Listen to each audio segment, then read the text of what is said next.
Hello and welcome back to Hope is Kindled, the podcast where we explore the works of literature, philosophy, and history that remind us to live bravely, seek meaning, embrace creativity, and hold on to hope. Today we turn to something a little different, Elizabeth Gilbert's Big Magic, Creative Living Beyond Fear. While many of our episodes explore ancient epics, timeless novels, or memoirs of survival, Big Magic is something else. A guidebook for creativity, for living with courage, and for refusing to let fear dictate the boundaries of our lives. In its pages, Gilbert reminds us that creativity isn't reserved for geniuses or for the chosen few, it's for everyone. Every life can be a creative life. Every person has the power to infuse their days with imagination, curiosity, and meaning. And in that, we find hope. At its core, Big Magic is about living creatively without being paralyzed by fear. Gilbert breaks this down into several powerful themes. Courage. Fear will always be present, but it doesn't get to drive. Creativity requires courage, not because it's dangerous, but because it exposes us and asks us to risk failure, rejection, and vulnerability. Enchantment. Gilbert invites us to see creativity as a magical force. Ideas are alive, she suggests. They float in the ether, waiting for someone willing to bring them to life. If one person says no, an idea will go in search of another. Permission. You don't need to wait for the world to grant you permission to create. You don't need to be the best, the smartest, or the most accomplished. You only need to begin. Persistence. A creative life is not about inspiration alone. It's about showing up, doing the work, even when it's messy, even when no one is watching. Trust. Gilbert rejects the image of the tortured artist. Instead, she encourages us to trust the process of creation, to lean into joy rather than despair. As I read Big Magic, I couldn't help but think back to the many works we've covered here. Like Emerson and Self-Reliance, Gilbert insists on authenticity, on listening to your own voice and refusing to conform to what the world expects. Like Whitman in Leaves of Grass, she sees creativity as a birthright of all people, not a privilege of the few. Like Marcus Aurelius in Meditations, she recognizes fear as a constant companion, but insists that we are not defined by it. And like Dostoevsky and the brothers Karamazov, she acknowledges suffering but insists that meaning, and even joy, can emerge from struggle. Where other authors show us how creativity responds to despair, Gilbert dares to show us how creativity can be playful, even lighthearted, without losing depth. Where do we find hope in this book? That's easy. Gilbert shows us hope in creative living.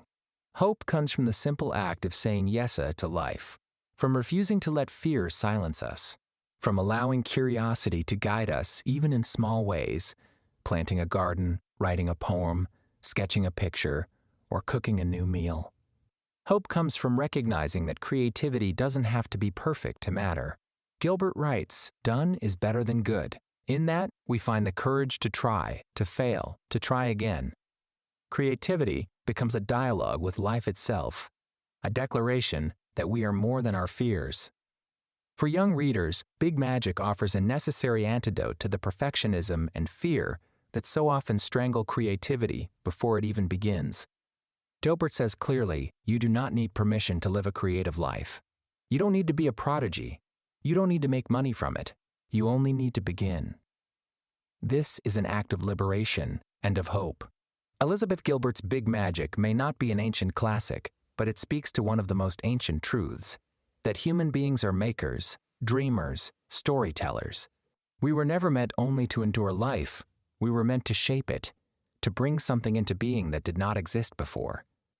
Biographical criticism helps us see why Gilbert's words carry so much weight. She wrote Big Magic in the aftermath of Eat, Pray, Love, which you might have heard about. This work became both a cultural phenomenon and a lightning rod for criticism. She knew what it was like to create under impossible expectations, to be celebrated and condemned for the same work, and to carry the burden of writing when the world is watching. Seen this way, Big Magic isn't just a pep talk, it's her manifesto, her way of saying, creativity must survive even when the pressure to perform is crushing. Psychological criticism lets us dig deeper into Gilbert's reframing of fear. She doesn't ask us to conquer fear or to erase it. She asks us to acknowledge it. to let it sit in the car but not touch the steering wheel. This echoes what psychologists know about anxiety. Avoidance makes fear grow, but recognition weakens its grip. Her claim that ideas are alive, seeking hosts, isn't literal psychology, but it carries Jungian echoes, the imagination as archetype, inspiration as a shared unconscious inheritance. Gilbert's insistence that joy, not torment, should accompany the artist is a radical psychological stance, one that rewrites the cultural myth of the suffering genius. If the doctor were here, I think he'd grin, tug at his bow tie, and say something like, "Of course ideas are alive. They're like little bits of time itself, restless, patient, waiting for the right companion to travel with. Fear?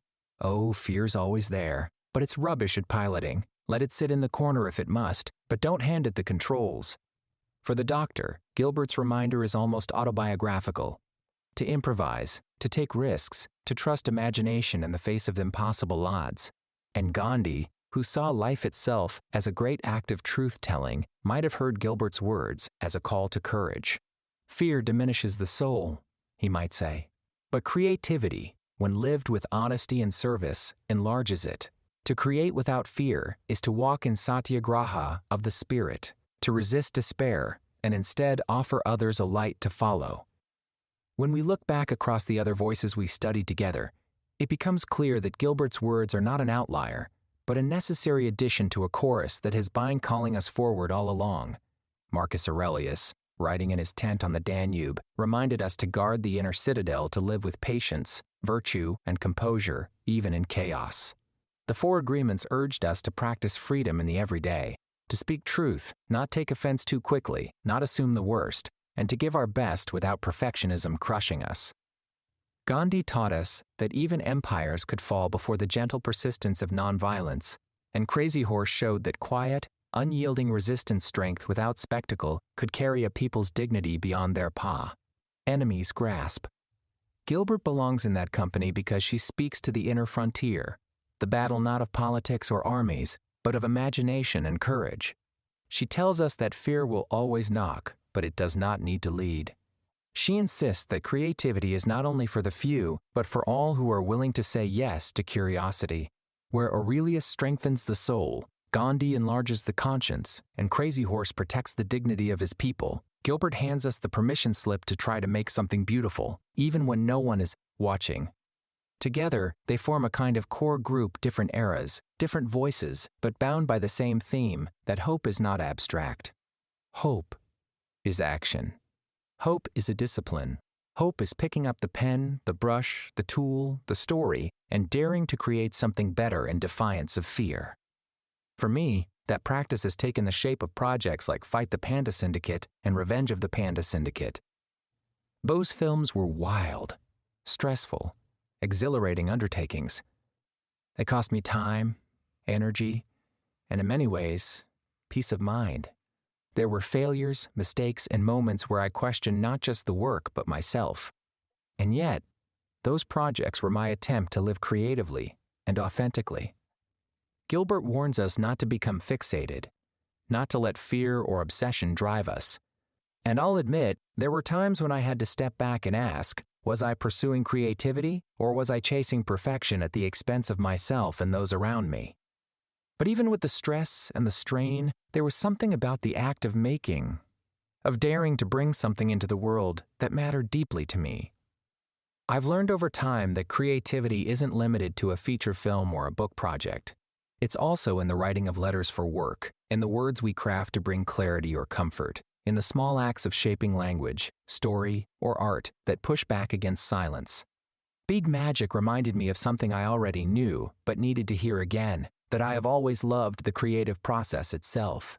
Whether it's been DIY filmmaking, podcasting, or scribbling down ideas late at night, creativity has been one of the most constant and life-giving companions of my journey. There's a caution we must hold on to here, for when we read incendiary works like this one, works that resonate deeply and compel us to take action. Works like The Picture of Dorian Gray, which I have stated before had a profound impact on me. In that story, we saw how a single book, a dangerous, intoxicating book, could warp a young man's entire life. Lord Henry slipped Wilde's yellow book into Dorian's hands, and Dorian devoured it without pause, letting it dictate his choices, his morals, his very soul. The lesson there is clear. Books are powerful, but they are not always safe. As one bookshop owner once said, books are not safe things. That's why it is not wise to take a single book, even one as uplifting as Big Magic, and rush out to live a life entirely reshaped overnight. Creativity, hope, and courage don't flourish in sudden, reckless transformation. They thrive in rhythm, in discipline, in the quiet practice of returning again and again to the page, to the canvas, to the work of being alive. It is better to take what resonates and to build a plan, to begin with small steps, to ignite a spark of hope here, a flicker there, to practice creative living a little at a time until you've done it dozens of times, until you've carried it across many days and many tasks. And then, almost without realizing it, you look back and see that you've kindled not just sparks, but a flame strong enough to burn against despair, a flame bright enough to guide you forward. That is how hope endures, not in one dramatic leap, but in the steady act of returning to the work of living with imagination and courage until the flames of hope keep burning. Be bold in your creativity, but remember not to lose your head or more in the process. So we press on, not blindly, not recklessly, but with new wisdom. Big Magic is not a command to abandon everything and start over, but an invitation to fold its lessons into the library of wisdom we've already been gathering. To process her words is to set them alongside all we have read and lived, to let them mingle with the hard-earned lessons of the past until they become part of our own story. We stockpile these truths not for decoration, but for use, so that when fear rises, when despair whispers, we have a reservoir of voices to remind us to press on. Good journey.